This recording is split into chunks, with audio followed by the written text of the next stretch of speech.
अच्छा, reversible reactions में हमने हेबर प्रोसेस देख लिया था। एक और रिवर्सिबल रिएक्शन हमें याद रखना है, दैट इज कॉन्टैक्ट प्रोसेस। अब कॉन्टैक्ट प्रोसेस बेसिकली हम लोग यूज कर रहे होते हैं टू मैन्युफैक्चर सल्फ्यूरिक एसिड। ठीक है, this is for the manufacture of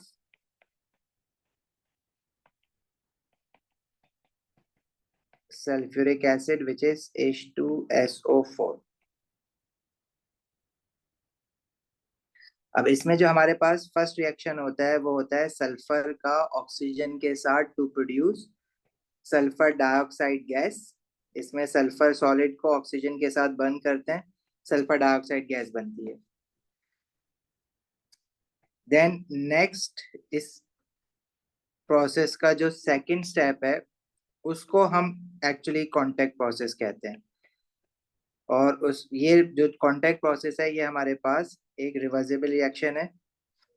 इसमें क्या होता है, सल्फर डाइऑक्साइड गैस जो प्रोड्यूस्ड हुई है फर्स्ट स्टेप में उसको हम रिएक्ट करवाते हैं ऑक्सीजन के साथ to produce sulphur trioxide gas.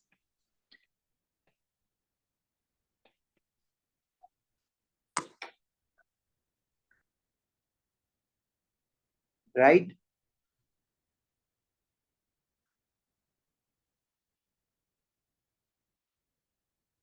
अच्छा, इस रिएक्शन को करवाने के लिए अगेन हमारे पास कुछ रिएक्शन कंडीशंस होती हैं। पहले तो ये आपको बैलेंस केमिकल इक्वेशन याद होनी चाहिए। 2 moles of sulphur dioxide react होगा with 1 mole of oxygen to produce 2 mole of sulphur trioxide. अच्छा, इस रिएक्शन की जो रिएक्शन कंडीशंस हैं,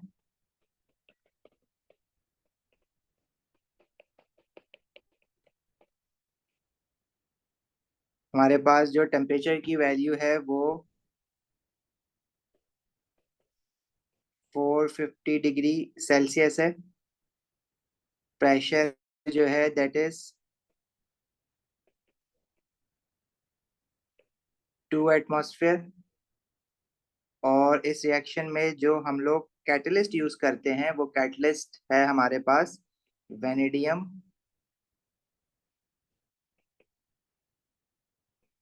5 ऑक्साइड। उसका फॉर्मूला है V2O5। ठीक है, तो ये रिएक्शन कंडीशंस आपको याद रखनी है। ये सिमिलर है हमारी किससे, हेबर प्रोसेस से। टेम्परेचर तो सेम है लेकिन प्रेशर देखो डिफरेंट है। यूजुअली स्टूडेंट्स क्या करते हैं, प्रेशर जो है ना वो कंफ्यूज कर देते हैं, मिक्स कर देते हैं। तो कॉन्टैक्ट प्रोसेस में जो हमारे पास प्रेशर यूज हो रहा है वो 2 एटमॉस्फेयर यूज हो रहा है, और जो हमारे पास हेबर प्रोसेस है उसमें जो हमने प्रेशर यूज किया था वो 200 एटमॉस्फेयर यूज किया था। तो मेक श्योर इस चीज को ना गलत नहीं करना। बहुत बड़ा फर्क है 2 एटमॉस्फेयर में और 200 एटमॉस्फेयर में। 2 एटमॉस्फेयर को अगर किलो पैस्कल में लिखोगे तो ये 200 किलो पैस्कल्स के बराबर होता है। ठीक है। अच्छा, ये रिएक्शन जो है फॉरवर्ड डायरेक्शन में, ये रिएक्शन भी एक्सोथर्मिक होता है जैसे हेबर प्रोसेस एक्सोथर्मिक होता है। तो this is also exothermic in the forward direction. बस ये याद रखना है इसके बारे में।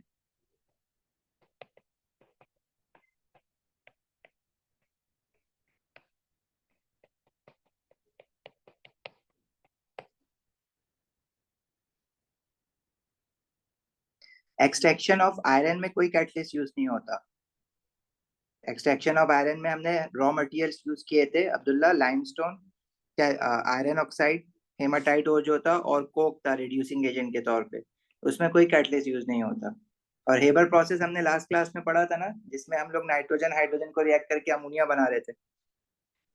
इस प्रोसेस का जो थर्ड स्टेप है जिसमें आप सल्फ्यूरिक एसिड प्रोड्यूस करते हो, वो थर्ड स्टेप क्या है, उसके अंदर आप रिएक्शन करवाते हो। ये जो सल्फर ट्राइऑक्साइड गैस बनी है इसको हम वाटर के साथ रिएक्ट करवाते हैं। It dissolve into water to produce sulphuric acid H2SO4।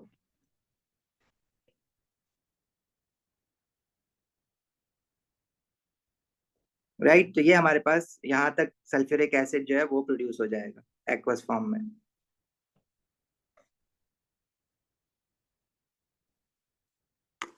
Clear है यहाँ तक बात?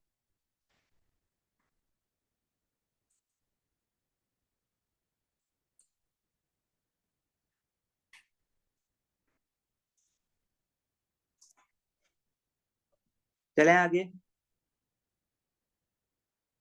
अच्छा जी, अब आपको ना कुछ सल्फ्यूरिक एसिड के यूजेस याद रखना है।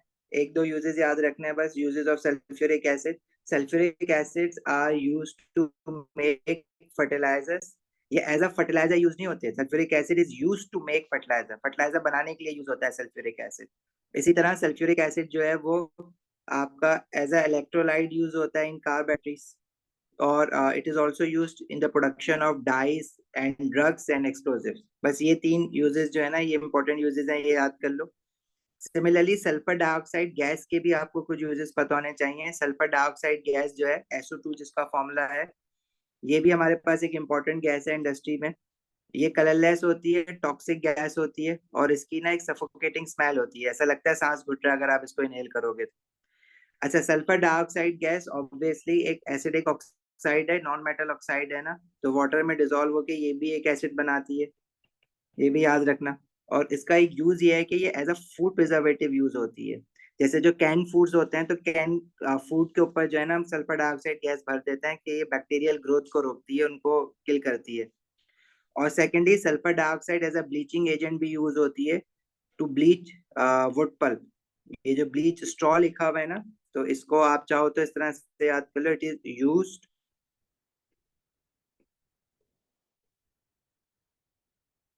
To bleach wood pulp. जो लकड़ी होती है, जब आप उससे पेपर बनाते हो तो अंदर से जो उसका पल्प निकलता है वो येलो कलर का होता है, तो लेकिन पेपर आपके पास व्हाइट कलर का होता है, तो हम उसको सल्फर डाइऑक्साइड गैस पास करवा के उसका कलर जो है ना वो फेड करते हैं, व्हाइट ब्लीच करते हैं उसका कलर।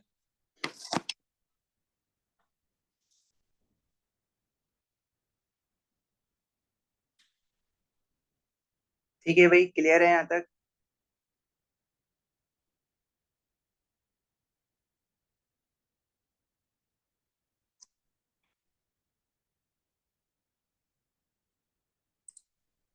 हमने कितना पढ़ लिया? बस हमने यही कांटेक्ट प्रोसेस की इक्वेशन पढ़ी है, ये ऊपर ये लिखा है, और हमने यूजेस देखे हैं।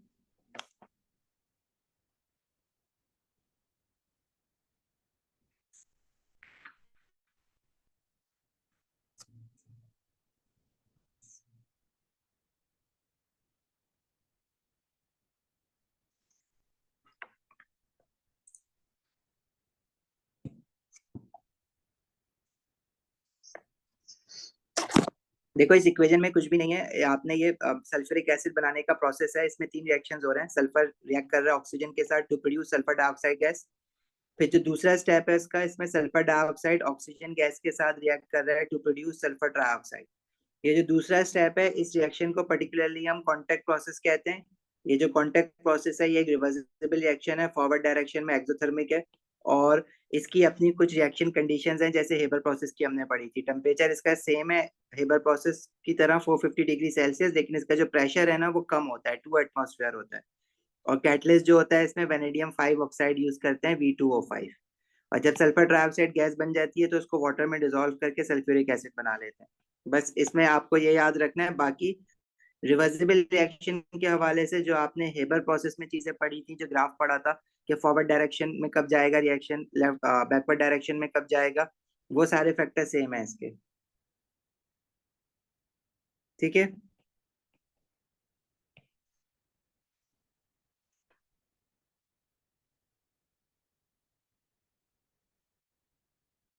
क्लियर है? आगे बढ़े। हेबर प्रोसेस में अब्दुल्ला हमने आयरन यूज किया था।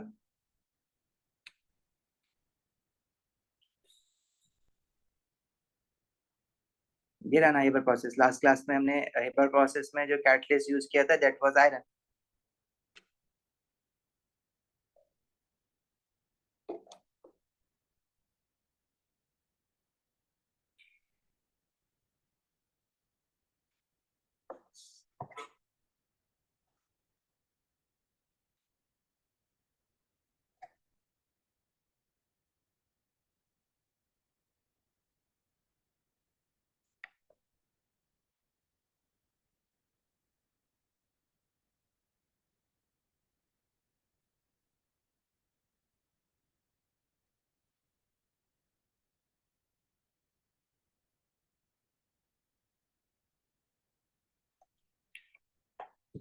Done, slide down.